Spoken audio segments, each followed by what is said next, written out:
Hello दोस्तों, मैं परबत Singh Ranawat online classes में एक बार आपका फिर स्वागत करता हूं। दोस्तों, मौर्य काल में बिंदुसार के बाद में आज अशोक शुरू कर रहा हूँ।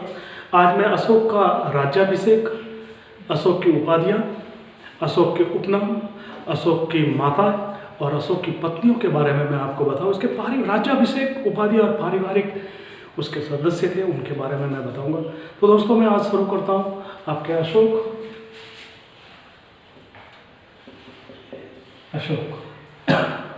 दोस्तों, इसके पिता का नाम बिंदुसार, इसकी माता का नाम सुभद्रा। दोस्तों, 2-3 नाम और मिलते हैं जिसके बारे में मैं आपको आगे इसके माता पिता के बारे में बात करूँगा। इसका जो समय है वह 273 से 232 BC तक ये इसका समय है। लेकिन दोस्तों, बिंदुसार की जो मृत्यु हुई थी, बिंदुसार की मृत्यु वह 269 BC में, और ये अपना उत्तराधिकारी सुसीम को नियुक्त करता है। सुसीम को नियुक्त करता है। यहीं से शुरू होता है उत्तराधिकारी युद्ध। उत्तराधिकारी युद्ध, ये युद्ध सुसीम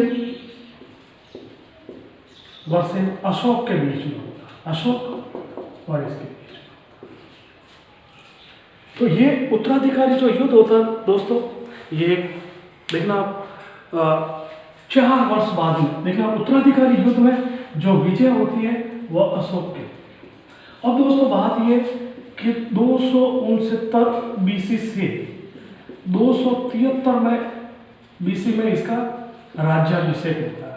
राज्याभिषेक होता है। इस राज्याभिषेक युद्ध में अशोक का जो युद्ध है वो केवल सुसीम से हुआ या उसके भाइयों से हुआ। तो इसके जो हम इसका उत्तराधिकारी युद्ध में हम कुछ साहित्य और अभिलेखों से इसके बारे में मैं आपको पूरा बताता हूँ कि ये उत्तराधिकारी युद्ध कैसे हुआ। देखना तो दोस्तों, सिंहली अभिलेख या सिंहली साहित्य लेगा। इसमें जो दीपवंश और जो महावंश है, ये कहते हैं कि अशोक अपने 99 भाइयों की हत्या करके शासन करता। 5वां अभिलेख, अशोक का जो 5वां अभिलेख है, 5वां अभिलेख उसमें भी कहता है कि ये 99 भाइयों की हत्या के बाद में यह शासक बना था दोस्तों। दूसरा, दक्षिण बौद्ध परंपराओं के अनुसार ये अपने 99 भाइयों की हत्या करने के बाद शासक बना। देखना, सिंहली अभिलेख, 5वां अभिलेख और दक्षिणी बौद्ध परंपरा के अनुसार ये तीनों में 99 भाइयों की हत्या करने के बाद। लेकिन उत्तरी बौद्ध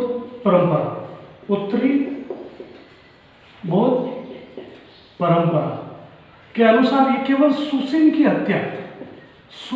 हत्या के बाद शासक बना था। लेकिन तारानाथ कहता है कि ये अपने 6 भाइयों, तारानाथ की जो पुस्तक है दोस्तों, कंगियूर व तंगियूर, इसमें कहता है कि ये 6 भाइयों की हत्या कर शासक। दोस्तों, कुछ भी हो, देखना आप, बिंदुसार के 269 में शासक बना, 273 में ये इसका राज्याभिषेक होता। तो इन 4 वर्षों में 4 वर्ष तक इन भाइयों के बीच में उत्तराधिकारी युद्ध चला था, और उसके बाद अशोक का राज्याभिषेक होता है।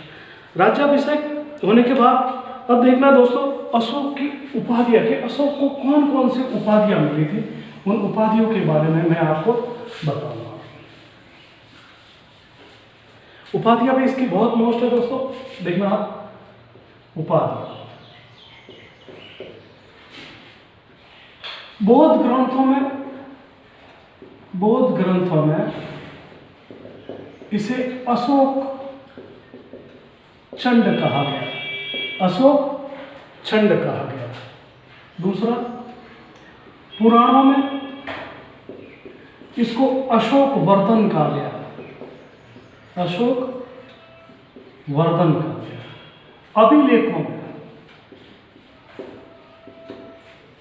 अभिलेखों में इसे देवनाम, प्रिय या प्रियदर्शी, ये जो दो है वह अशोक को भी ये उपाधि प्राप्त थी और दशरथ को भी दोस्तों ये उपाधि प्राप्त थी, ध्यान रखना। मास्की अभिलेख में दोस्तों, मास्की में जो इसको कहा गया कि इसकी उपाधि कौन सी थी, मास्की अभिलेख में बुद्ध शाक्य कहा गया। बाब्रू अभिलेख, जो बाब्रू अभिलेख में ये जयपुर के विराटनगर में मिला, जिसको त्रिरत्न, क्योंकि अशोक इसमें बुद्ध, धम्म और संघ के में भी विश्वास रखता, मैं इसको सम्राट और देवनाम प्रिय कहा गया और महाराजा धीराज की उपाधि भी इसके अंदर बताई गई है।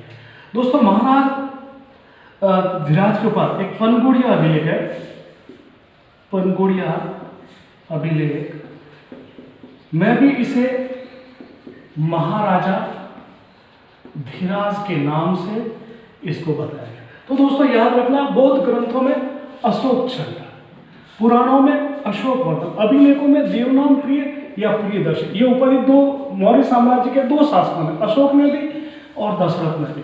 मास्की अभिलेख में बुद्ध शाक्य और बाब्रू शिलालेख में इसमें सम्राट, देवनाम प्रिय और पनगुड़िया अभिलेख में दोस्तों इसको महाराजा धीराज की उपाधि के नाम से इसको पुकारा गया। दोस्तों अब आता है इसकी माता के नाम, कि माता के नाम इसके क्या क्या मिलते हैं। अशोक और उसकी माता, अशोक और उसकी माता। देखना दोस्तों, एक उसका नाम मिलता है धम्मा। ये धम्मा बौद्ध परंपराओं में इसी का देखना सुभद्रा, इसकी जो माता थी सुभद्रा, और इसके जो सुभद्रा की जो हमें जो जानकारी मिलती है दोस्तों, वह मिलती है अशोकावदान माला से, अशोकावदान माला से मिलती है दोस्तों। धम्मा जो मिलता है बौद्ध परंपराओं में, दक्षिण में बौद्ध परंपराओं में इसकी माता का नाम धम्मा। एक इसके माता का नाम और मिलता है दोस्तों पाशाधिका,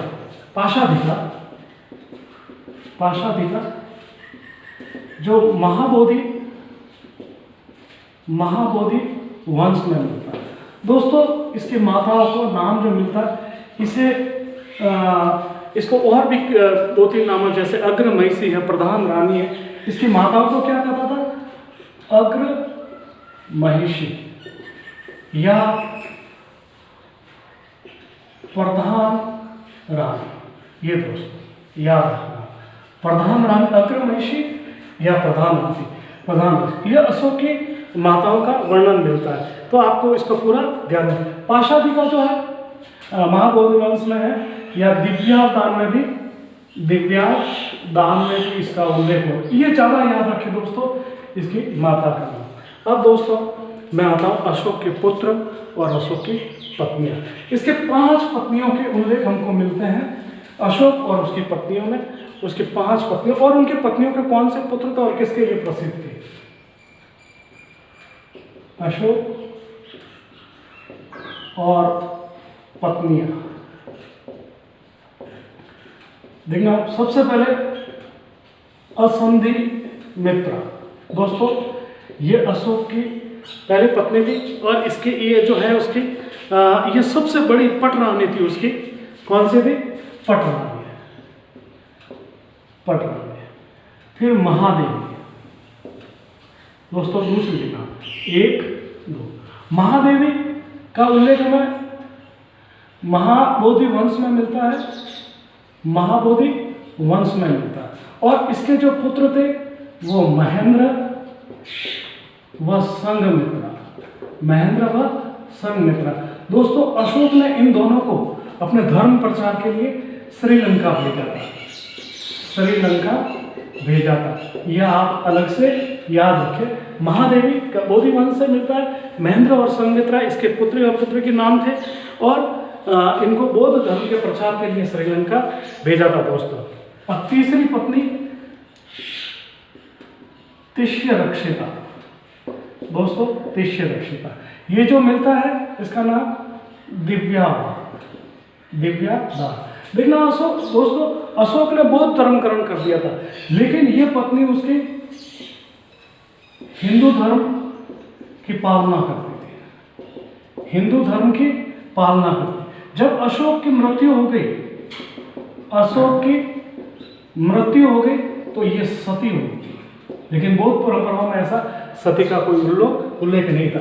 जहां महात्मा बुद्ध को जो पीपल के वृक्ष के नीचे जो ज्ञान प्राप्त हुआ था, यानी महाबोधि वृक्ष, महाबोधि वृक्ष यानी कि पीपल, इसको कटवाया था, इसने कटवाया था, क्योंकि ये हिंदू धर्म को मानने वाली सबसे वृद्ध महिला थी। दूसरी बौद्ध के धर्म की विरोधी थी, बौद्ध धर्म की विरोधी थी। ये मुख्य रूप से ये इससे पूछा जा सकता है, अक्सर इससे पूछा जाता है। महेंद्र और संघमित्रा के लिए प्रसिद्ध थे महादेवी। चौथी जो पत्नी थी इसकी, वो आप कारोवा के लिखो या पद्मावती लिख दो आप, पद्मावती। दोस्तों पद्मावती इसका पुत्र था जो कुणाल। कौन था दोस्तों? कुणाल। और पांचवी पत्नी की बात करूं दोस्तों मैं इधर लिख देता हूं, अशोक की पांचवी पत्नी कारोवाकी या चारुवाकी, कारुवाकी भी मिलता है और चारुवाकी भी नाम मिलता है दोस्तों। ये इसका उल्लेख प्रयाग प्रशस्ति में है, प्रयाग प्रशस्ति में मिलता है, जिसे हम इलाहाबाद अभिलेख, इलाहाबाद अभिलेख या कौशाम्बी अभिलेख भी कहते हैं। कौशाम्बी अभिलेख दोस्तों, कौशाम्बी अभिलेख इसलिए कहते हैं क्योंकि अकबर के समय जहांगीर इसको कौशाम्बी से या गया से इसको यहाँ पर इलाहाबाद में लेके आया था।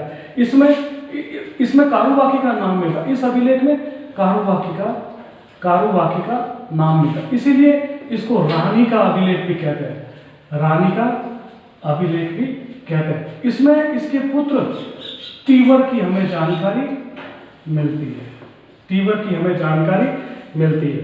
और अशोक की पुत्री, देखना अशोक की पुत्रियों की बात करें, पुत्र तो देखना आप, इसमें जो महादेवी के आया था, महेंद्र आया था, इसमें अपने कुणाल, पद्मावती में उसके कुणाल का नाम मिलता है और एक नाम और मिलता है। देखना पुत्री है इसकी जो थी वो संघमित्रा